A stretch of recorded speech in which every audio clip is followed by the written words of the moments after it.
உங்களுக்கு எந்த ஊரு? ஏன் கேக்குற? இப்பதானே இந்த ஆசிரமத்துக்கு வந்திருக்கீங்க. போ எல்லா விஷயம் புரிஞ்சுக்கிடுவீங்க. அப்படி என்னப்பா இந்த ஆசிரமத்துல அதிசயம் இருக்கு? நிறைய இருக்கு.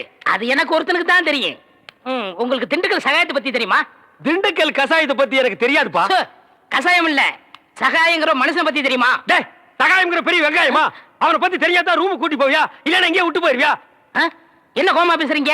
எனக்கு சகாயம் தெரியும், அவங்க அப்பனை தெரியும், அவங்க தாத்தாவை தெரியும், அவங்க பிள்ளைங்க பூரா தெரியும். இவ்வளவு தெரிஞ்சிருந்தும் இந்த ஆசிரமத்துல எனக்கு மணி அடிக்கிற வேலை. ஏன் 10 பேரை உட்கார வச்சு மொட்டையடியா? உங்களுக்கு சகாயமே தெரியலையே. நீங்க எப்படி இந்த ஆசிரமத்துல ஒரு நாளைக்கு மேல தங்க போறீங்க? என்னடா இது சகாயத்தை போட்டு இந்த தோன்றானே சார். அந்த சகாயம்ங்கிறது யாருக்கு சார்? அதை நான் இப்ப சொல்ல மாட்டேன், அந்த நேரம் வரும்போது சொல்லுவேன். அவ்வளவு நேரம் ஆகுமா? அப்போ இந்த ஆசிரமத்துல நடக்கிற அத்தனை தில்லு முள்ளும் உனக்கு அத்துபடி? ஆமாங்க, உங்களுக்கு எந்த சந்தேகம் இருந்தாலும் என்கிட்ட கேளுங்க, நான் தீர்த்து வைக்கிறேன். Follow me. ஏய் கரிச்சட்டி வாயா. சிஸ்டர் செல்லா மேரி அம்மா தான் இவங்க அம்மாங்கறத ஏன்டா மறைக்கறாங்க? ஓஹோ, நீங்க அத கேக்குறீங்களா? இந்த ஆசிரமத்துல நான் எவ்வளவுக்கு அளவு உத்தமனோ அவ்வளவுக்கு அளவு சிஸ்டர் மோசமானவங்க. மதர் மேரி அம்மா இருக்கும்போது இந்த ஆசிரமம் என்ன வளர்ச்சி தெரியுமா? பூக்கள் என்ன, பழங்கள் என்ன, காய்கள் என்ன, என்ன என்ன என்ன. ஏய், நீ என்ன கேபி சுந்தரம்பா பேரன் நினைப்பா? அடிக்கிட்டே போறியே. அட அத விடுங்க, இந்த பில்டிங் விழுந்ததே அவங்களால தான். இந்த பில்டிங் என்ன தாடியா மீசியாடா வளர்றதுக்கு? இவங்க என்ன இன்சல்ட் பண்ணாதீங்க. சரிப்பா, ரொம்ப முறிக்காத. இந்த ஆசிரமத்தில் உள்ள சில விஷயங்கள் எங்களுக்கு ரொம்ப தேவைப்படுது. அந்த திண்டுக்கல் சகாயம் கிடைச்சா உங்களுக்கு எல்லாமே கிடைச்ச மாதிரி தான். டேய், எங்க ரூம் எதுடா? இதான். சரிடா. தமிழே, நீ உள்ள போ. சார், அந்த திண்டுக்கல் சகாயம் யாருங்க சார்? ராத்திரி 12 மணிக்கு என் சமயத்துக்கு வந்தா அவரை நான் உங்கள்ட்ட காமிக்கிறேன். 11:45 வந்தா அவர் மனுஷனாவே இருக்க மாட்டார். டேய், அந்த திண்டுக்கல் சகாயம் யாரா? ராத்திரி 12 மணிக்கு வாங்க. டேய், அந்த திண்டுக்கல் சகாயம் யாரா? ராத்திரி 12 மணிக்கு வர சொல்லல. 12 மணிக்கு வரேன்டா நானு. வா வா.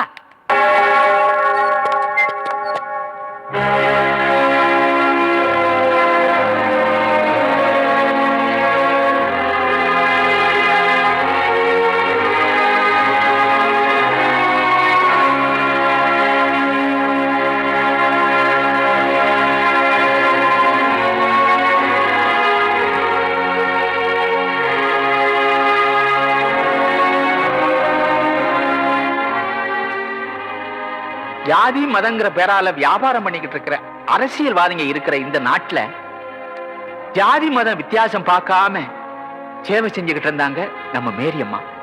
இன்னைக்கு நம்ம நாடு இருக்கிற சூழ்நிலையில அவங்க நம்மளையெல்லாம் விட்டு பிரிஞ்சு போனது பெரிய இழப்பு. அம்மான்னு வாய் விட்டு அற முடியாத நிலைமைக்கு ஆளாக்கிட்டாள் அந்த சிஸ்டர். 3வது மனுஷனாட்ட ஊரோடு ஒருத்தர் நின்று வேடிக்கை பார்க்கிற நிலைமைக்கு ஆளாயிட்டுமே. இருந்தாலும் ஒரு வகையில் நீ கொடுத்து வச்சோம்பா. உனக்கு எப்பேற்பட்ட தாய் கிடைச்சிருக்கா பாத்தியா? உனக்கு துரோகம் செஞ்சிட்டாலும் இந்த ஊர் உலகமே பார்த்து பெருமைப்படுற அளவுக்கு தான் அவங்க வாழ்ந்திருக்காங்க. உன்னை பிரிஞ்சு இந்த நிலைமைக்கு அவங்க ஆளானதுக்கு அவங்க வாழ்க்கையில என்ன பிரச்சனையோ, யார் காரணமோ,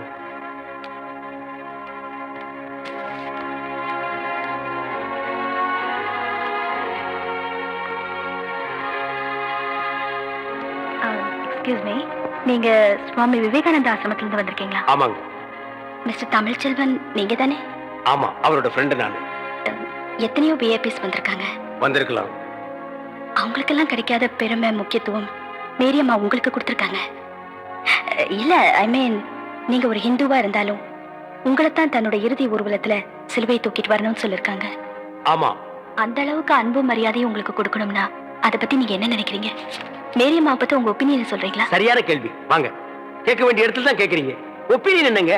நாங்க உண்மையை சொன்னா தான் இங்க யாருமே ஒத்துக்க மாட்டேங்கிறாங்களே. அண்ணே, கொஞ்சம் சும்மா இருக்க மாட்டீங்க? நாங்க என்ன நினைக்கிறோமோ அதை இங்க சொல்ல முடியலீங்க. நாங்க இப்ப சொல்ற நிலைமையில இல்ல. வாங்க.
ஆண்டவராகிய இயேசு கிறிஸ்துவே, நீர் கல்லறையில் இறங்கி அதை நம்பிக்கையின் படுக்கையாய் பரிசுத்தப்படுத்தினீரே. உயிர்த்தெழுதலும் ஜீவனுமாயிருக்கும் உம்மிலே இந்த சகோதரி இளைப்பாறுகிறார் என்று நாங்கள் நம்புகிறபடியே இவருடைய சரீரத்துக்கு இக்கல்லறையை இளைப்பாறும் இடமாக்குவதற்கு உம்மை வேண்டிக் கொள்கிறோம்.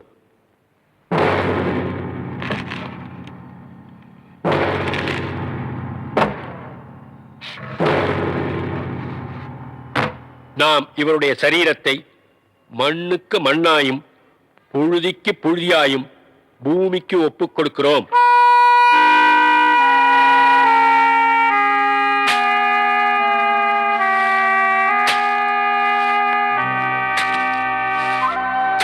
தமிழ், இந்த பாரு, எவனோ வந்து மண்ணள்ளி போட்டு போறான்.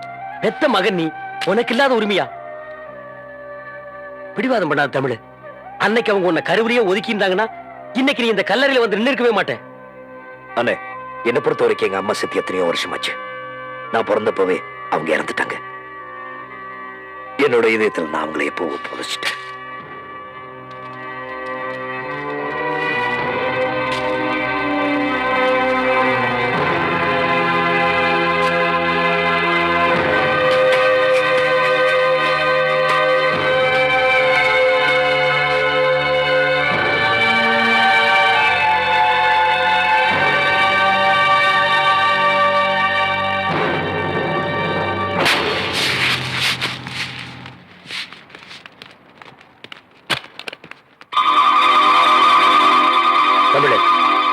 அந்த சிஸ்டர் முறைக்கிறது. எல்லாரும் போயிட்டாங்க. இந்த சந்தர்ப்பத்துல இனிமேலும் நீங்க 2 பேரும் இங்க தனியா இருக்கிறது அனாவசியமான அபிப்பிராயங்களுக்கு இடம் கொடுக்கும். ஏற்கனவே நீங்க பேசின பேச்சுல ஆசிரமத்துக்குள்ளேயே தேவையில்லாத குழப்பங்கள் எல்லாம் ஏற்பட்டிருக்கு. இதுக்கு மேலும் நான் உங்ககிட்ட சொல்லிக்கிட்டு இருக்க மாட்டேன். சீக்கிரம் கிளம்புற வழியை பாருங்க.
பையிலையும் காணோம். அண்ணே, எல்லாரும் போனதுக்கு அப்புறம் நாம மட்டும் தனியா இருக்கோம்னு நினைச்சா நமக்கு பின்னாடி ஒரு பெரிய கும்பலே இருந்திருக்கு. அவங்க அதுல நீயும் இருந்திருக்க. நீ என்ன காப்பாத்திருக்க. அதனால உன் மேல எனக்கு சந்தேகம் இல்லை. நீ யாரு, எதுக்காக என்ன காப்பாத்துன? நான் இந்த ஊருக்கு வந்து 6 மாசத்துக்கு மேலாச்சு மேரி அம்மாவோட வாழ்க்கை வரலாறு எழுதுறதுக்கு. இந்த 6 மாசத்துல அவங்களோட நெருங்கி பழகுற வாய்ப்பு எனக்கு கிடைச்சிச்சு. மேரி அம்மாவோட கடைசி நாள் வரைக்கும் தனக்கு ஒரு பையன் இருக்கிறதா அவங்களும் என்கிட்ட சொன்னதில்ல, மத்தவங்க சொல்லியும் நான் கேள்விப்பட்டதில்ல. அப்படி இருக்கிறப்போ மேரி அம்மா தான் உங்க அம்மான்னு சொல்லிக்கிட்டு நீங்க ஆசிரமத்துக்குள்ள நுழைஞ்சிங்க. எனக்கு ஒரே குழப்பமா இருந்துச்சு. அந்த நேரத்துல இருந்து உங்களோட ஒவ்வொரு நடவடிக்கையும் நான் கவனிக்க ஆரம்பிச்சேன். சர்ச்சில் கூட உங்ககிட்ட ஏதாவது பேசி தெரிஞ்சுக்கலான்னு வந்தப்போ நீங்க என்ன ரொம்ப கோவமா பேசி அனுப்பிச்சிட்டீங்க. ஆனா உங்களோட கோபத்தை என்னால புரிஞ்சுக்க முடிஞ்சிச்சு. ஏன்னா ஒரு வகையில நானும் உங்களை மாதிரி தான். அம்மா அப்பாவே என்ன ஒரு அனாதையா வளர்த்தாங்க. எஸ், வெறும் பணத்தை மாத்திரம் தான் கொட்டினாங்களே தவிர பாசத்தை காட்ட மறந்துட்டாங்க. எப்பேற்பட்ட உலகத்துல அனாதை குழந்தைகளை கூட தம் குழந்தைகளா பாவிச்சு அடைக்கலம் கொடுத்த மேரி அம்மா எனக்கு ஆச்சரியமாவும் இருந்தாங்க, ஆறுதலாவும் இருந்தாங்க. அதனாலதான் அவங்க வாழ்க்கை வரலாறு எழுதணும்னு நான் ஆசைப்பட்டேன். ஆனா இப்போ எதை தெளிவா எழுதுறது, எது உண்மைன்னு எனக்கு புரியல. அடக்கம் பண்ற இடத்துல கூட சிஸ்டர் உங்ககிட்ட கண்டிப்போட பேசினதை நான் பார்த்தேன். என் சந்தேகம் அதிகமாயிடுச்சு. இப்ப உங்களை அடிக்க வந்தாங்களே, அவங்க ஏற்கனவே மரத்துக்கு பின்னால ஒளிஞ்சிருந்ததை நான் பார்த்தேன். அதனாலதான் நானும் மறைஞ்சிருந்தேன். ஆனா அவங்க ஏன் உங்களை அடிக்க வந்தாங்கன்னு எனக்கு புரியல. இதுல புரியாம இருக்கிறதுக்கு என்ன இருக்கு? மேரியம்மா பையன் தான் தமிழ்ங்கிறது தெரியாம இருக்கிறதுக்காக, அதை மறைக்கிறதுக்காக சிஸ்டர் ஆளுங்களை செட்டப் பண்ணி அடிக்க வச்சிருக்காங்க. இவங்க மிரட்டலுக்கெல்லாம் பயந்துட்டு நாங்க ஓடிடுமா? தமிழே, இன்னைக்கு 2-1 பாத்துடணும். அந்த சிஸ்டரை விடக்கூடாதுப்பா. நாம அவசரப்பட்டு எந்த முடிவுக்கும் வந்துடக்கூடாது. நீங்க இந்த ஊரை விட்டு போறதுல சிஸ்டர் குறியா இருக்கிறாங்கதான். அதுக்காக அவங்கதான் ஆளை வச்சு அடிச்சாங்கன்னு நாம எப்படி நம்புறது? லுக் மேடம், என் கூட சண்டை போட்ட ஆளுங்களுக்கு சிஸ்டருக்கு சம்பந்தம் இல்லாம இருந்திருக்கலாம். ஆனா அந்த ஆளுங்க ஏன் அடிக்க வந்தாங்க சிஸ்டருக்கு தெரிஞ்சுக்கலாம் இல்லையா? அது வேணும்னா அவங்க கிட்டே கேட்டு பார்க்கலாம். அவங்க சொல்றத வச்சு நம்ம குழப்பத்துக்கெல்லாம் ஒரு தெளிவான பதில் கிடைக்கும்.